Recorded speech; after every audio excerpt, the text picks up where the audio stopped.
आजकल विवाह जहाँ पर एक तरीके से एक रहस्यमय चीज़ बन गया है। आज कल आए दिन खबरें आती हैं हमारे सामने कि किसी को मार दिया गया, किसी की हत्या कर दी गई, है ना? तो यहाँ पर कुछ चीज़ें हैं जो कि रिचुअल्स हैं हमारे, जिनको हमें यहाँ पर निर्वाह अवश्य करना चाहिए। जैसे कि सबसे पहले जब आपकी शादी का कार्ड बनता है तो निमंत्रण 5 जगहों पर दिया जाता है ना? अब सबसे पहले किसे दिया जाता है वो तो आपको नॉर्मली आपको अंदाज़ा होगा कि गणेश जी को सबसे पहले यहाँ पर निमंत्रण दिया जाता है। परंतु इस सूची के अंदर 4 नाम और भी शामिल हैं, तो एक-एक करके उनकी बात करते हैं हम। हिंदू धर्म में कोई भी मांगलिक कार्य जब शुरू होता है तो वहाँ पर विघ्नहर्ता जो भगवान श्री गणेश स्वयं हैं, उनका नाम लिए बिना कार्य नहीं किया जाता है ना? तो यहाँ पर बिना किसी विघ्न के आरामदारी से शादी हो जाए, विवाह हो जाए, तो इसके लिए सबसे पहले जो निमंत्रण होता है वो मंगलकारी देव श्री गणेश जी को दिया जाता है, ताकि विवाह में कोई विघ्न ना आए। इसके बाद दूसरा निमंत्रण भगवान विष्णु और माँ लक्ष्मी को, ऐसा इसलिए भी किया जाता है क्योंकि इनके बिना कोई भी मांगलिक कार्य पूर्ण नहीं होता है। और यहाँ पर एक और चीज़ भी होती है कि बिना माँ लक्ष्मी के, है ना, विवाह कार्य कैसे होगा? तो इसलिए भी यहाँ पर दूसरे नंबर पर इनको भी निमंत्रण दिया जाता है।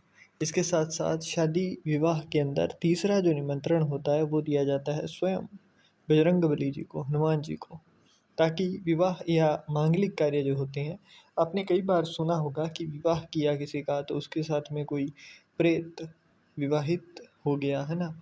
या फिर कोई आत्मा ने यहाँ पर विवाह कर लिया। तो ऐसा क्यों सुनने को मिलता है? इसके अंदर मेन रीज़न यही है कि वहाँ पर ऐसी कोई शक्ति को आमंत्रित ही नहीं किया गया था, जो कि हमारी ऐसी बुरी शक्तियों से रक्षा कर सके। तो इन्हीं चीज़ों से बचाने के लिए जब विवाह किया जाता है तो तीसरे नंबर पर यहाँ पर स्वयं बजरंगबली को आमंत्रित किया जाता है। चौथे नंबर पर जो है वो है हमारे कुल देवी या कुल देव। ऐसा इसलिए ताकि वे पूरे कुल की रक्षा करें, और कुल देव कुल देवी के बिना यहाँ पर कोई भी अन्य देवी देव घर के अंदर प्रवेश नहीं करते हैं।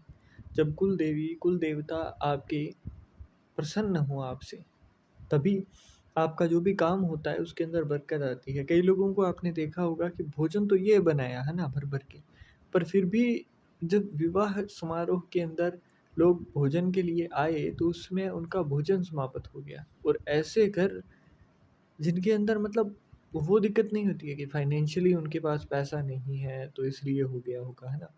सब कुछ होते हुए भी चीज़ें खत्म होने लगती हैं। विवाह के अंदर क्लेश हो जाती है, विवाह होते-होते रह जाता है। तो यहाँ पर कुलदेव को मनाना अच्छा रहता है।